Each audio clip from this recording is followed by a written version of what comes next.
of a truth the last confession Adura made about what led to the cry of Mohbad has fished out thousands of hidden truths no one could approach throughout the year 2024 when everybody shout justice for Mohbad. Thank God, the able men behind Wumi's back don dey gradually dey surrender. Unknowing to Wumi, her prison cloth don dey almost ready. True true na Wumi push Imole for staircase. Adura don confirm am. Justice for Mohbad, justice for Imole.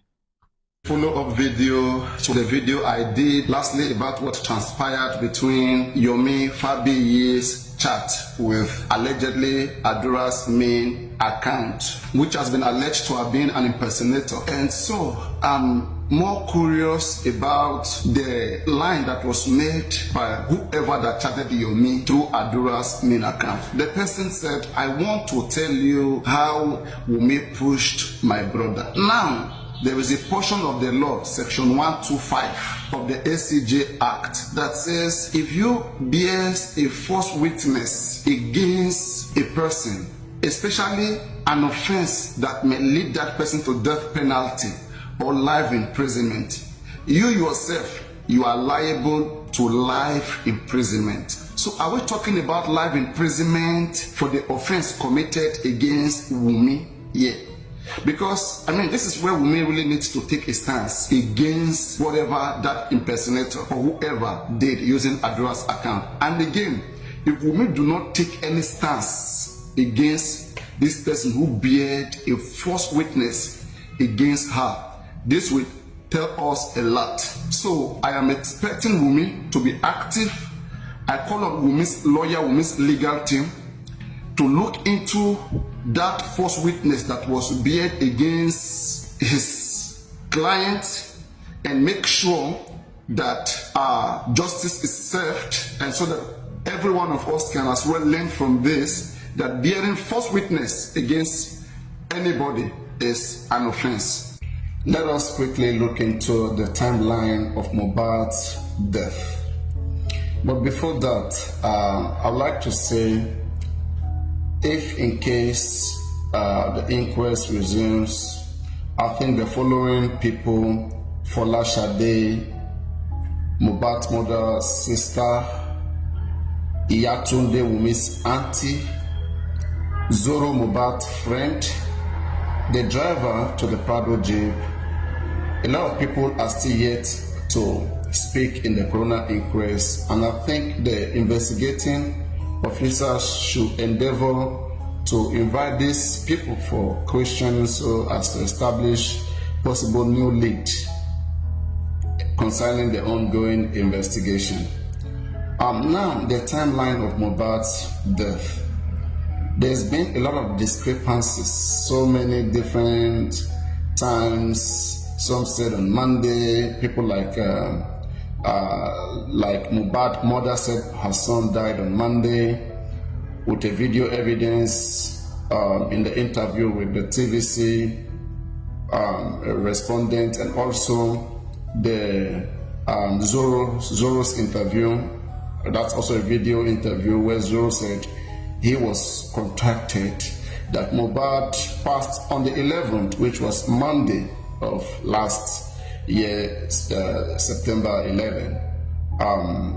So we still do not have clarity on all of these different times, and we've been calling on the Nigerian police to intensify forensics on these areas so we can have more clarity and we can be sure that corruption has not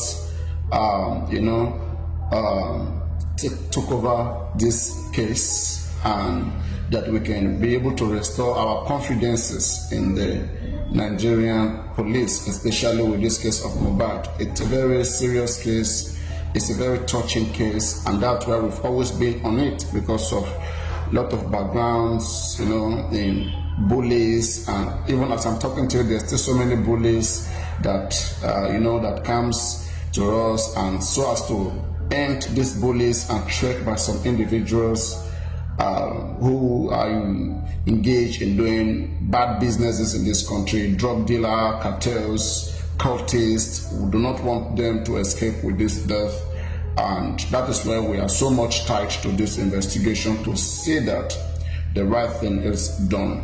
Now, in getting the right thing done, okay, let us look at these individuals. Okay, now Karimo, we want Karimo to be recalled back. Especially, we want emphasis on the time where when Karimo was informed about Mohbad's death. We need that information published. Okay, we need that information published so as to also be able to, detail time evidence of circumstances of how Mohbad died. Okay, so Karimo is responsible for providing that evidence, the actual time she was called, because we can perceive some conspiracy here and some intentional cover-up here. And also on the side of Mohbad's father, which is so crucial, I don't know, do we need court order to get Mohbad's father published the informations between him and Blessing when he was called? Do we need court order for that? Okay, I mean, I don't know. Do we need court order? We've been saying these things since last year, and people have been, overlooking this aspect of the investigation. This can give us new lead. Do not play with different informations. If Blessing had called Baba Mohbad on Monday, that will give us new lead. Please, you all have said this man is not intelligent. You guys should help him help him behave intelligent. Okay, help make him intelligent. A lot of you are not even making him intelligent. I don't know. What do you guys want? Okay, QH Radio, have you done your own investigation on this man, or is QH Radio TV just after getting viewers, making followers, or making money from gullible fans, Buki, JC, and all these different persons? What do you want in justice for Mohbad? This is a death case, please. You all investigations should start from this man who come to you all to seek for help. Tell me, I want to know, what is difficult in Mohbad's father providing such evidence? We want to know, publish the evidence of the time Blessing called you. We do not believe that you were called that time. You said, can we provide that evidence? And also, which is the most crucial, the video that the phone that was used in recording the video of Mohbad is death in that car. We need to know whose phone was used to record that scene. Okay, we want to know whose phone was used to record that scene when Mohbad was seen lying down in the car, and detailed evidence in checking, especially the video from that phone. The exact phone that was used must be provided. Who recorded it must be provided, must be questioned. Guys, we can always see detail of when videos were recorded in the phone which was used to do so. We need that phone. We need that accountability, and it's very crucial. In fact, this may give us a new lead and direction towards this whole case. Okay, and there are so many people who were sending condolences, to the family of the deceased even before the nurse arrived. Darosha and Blessing, Mohbad's elder sisters, time at which Mohbad's death was announced to them, continued to be 11 a.m. The nurse was said to have come to that place, about 2 p.m. or so. So, did the nurse keep Mohbad alive? Was Mohbad already dead and people were already sending condolences as early as Tuesday morning?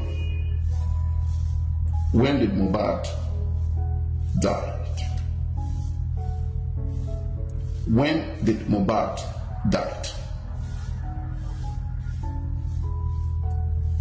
Is there any oath of secrecy here? Could it have been that this whole family went into an oath not to give full detailed or to keep, relevant information secretive to themselves? I'm wondering. And do they understand that all of this hiding of information could be a crime against them? In an ongoing judicial investigation, you have evidence and you're hiding it, which is not a defense. This is a pure ignorance of the law, and you can be held liable to it.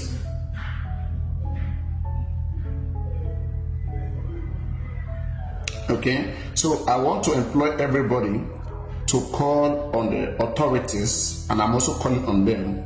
We need the video, the phone that was used to record most deaths in that car. We need the detailed time evidence of that particular video, and that can be found on the exact phone that was used to record Mohbad in that car. Let's look into this, few directions as I'm brainstorming. I will bring them to you, and we'll work with them and see what it can get us, or we'll see where it can get us. Thank you so much. Love you.